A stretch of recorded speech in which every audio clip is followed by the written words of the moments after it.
सुख का सीधा सा मार्ग। हम में से प्रत्येक व्यक्ति सुख की खोज में है, किंतु हम नहीं जानते कि सच्चा सुख क्या है। हम अपने चारों ओर सुख का विज्ञापन तो बहुत देखते हैं, किंतु प्रत्यक्षतः सुखी लोग हम बहुत ही कम देखते हैं। इसका कारण यह है कि बहुत ही कम लोग यह जानते हैं कि सच्चा सुख की स्थिति नश्वर पदार्थों से परे है। यह वह सच्चा सुख है जिसका विवेचन श्रीमद् भगवत गीता में भगवान श्री कृष्ण ने अर्जुन को समझाया है। सुख का अनुभव साधारणतः हमारी इंद्रियों के माध्यम से होता है। उदाहरण के लिए, एक पत्थर के पास कोई इंद्रियां नहीं है, अतः वह सुख या दुख का अनुभव नहीं कर सकता। विकसित चेतना और विकसित चेतना की अपेक्षा सुख और दुख का अनुभव अधिक गहराई से कर सकती है। वृक्ष में चेतना होती है, किंतु वह विकसित नहीं होती है।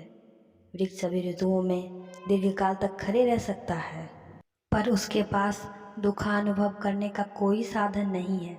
यदि किसी मानव को वृक्ष के समान केवल 3 दिन या इससे भी कम समय तक खड़ा कर रखा जाए तो यह सहन नहीं कर सकेगा।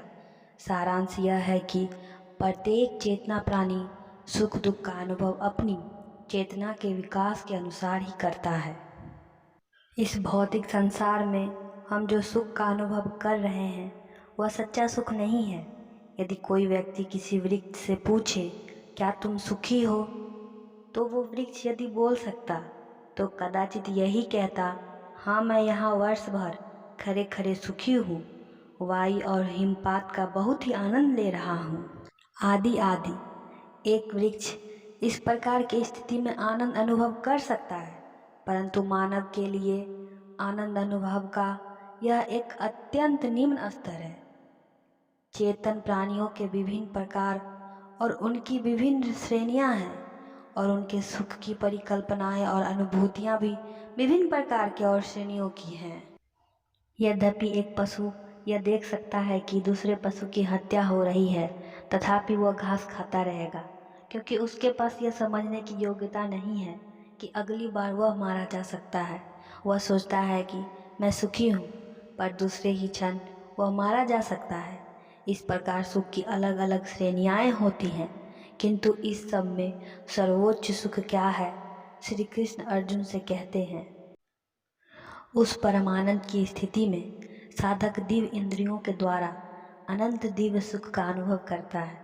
इस प्रकार स्थित हुआ साधक सत्य से कभी विचलित नहीं होता। यदि कोई मानव सुख प्राप्त करना चाहता है तो उसे बुद्धिमान होना आवश्यक है।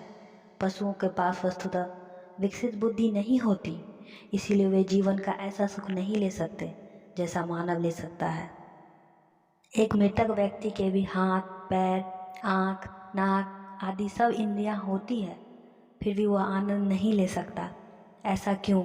ऐसा इसलिए होता है क्योंकि सुखानुभव करने वाली आत्मा यानी कि चेतना शक्ति उस शरीर से लुप्त हो चुकी होती है और शरीर में कोई शक्ति नहीं बचती। यदि हम थोड़ा बुद्धिपूर्वक इस विषय पर और अधिक विचार करेंगे तो पाएंगे कि जो वास्तव में सुख का अनुभव कर रहा था वह शरीर नहीं था, अपितु उसके भीतर रहने वाली सूक्ष्म चेतना यानी आत्मा थी। मनुष्य चाहे समझे कि वह शारीरिक इंद्रियों के माध्यम से सुख उठा रहा था, किंतु वस्तुतः सुख भोक्ता तो आध्यात्मिक आत्मा है। उसमें सदा आनंद भोग करने का सामर्थ्य रहता है, किंतु भौतिक आवरण के कारण वह सामर्थ्य हमेशा अभिव्यक्त नहीं होता है। हमें पता हो या नहीं, उस आत्मा की उपस्थिति के बिना शरीर के लिए आनंद का अनुभव करना असंभव है। यदि किसी पुरुष को सुंदर स्त्री का मृतक शरीर दे दिया जाए तो क्या वह उसे स्वीकार करेगा? कभी नहीं, क्योंकि उस शरीर से आत्मा बाहर निकल चुकी है।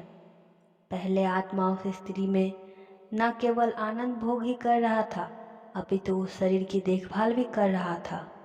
जब वह आत्मा निकल जाता है वह शरीर नष्ट हो जाता है। सुख का सीधा सा मार्ग। इस एपिसोड में हम आज यहीं रुकते हैं। हम मिलेंगे अगली वीडियो में। हमारे इस वीडियो में यहाँ तक बने रहने के लिए आप सभी का बहुत बहुत धन्यवाद। हमारे इस नए सफ़र में आगे बने रहने के लिए अगर हमारे चैनल पे नए हैं तो चैनल को सब्सक्राइब करें, वीडियो को लाइक करें और बेल आइकन दबाएं ताकि हमारी सभी वीडियो आप तक तुरंत पहुँचे। धन्यवाद।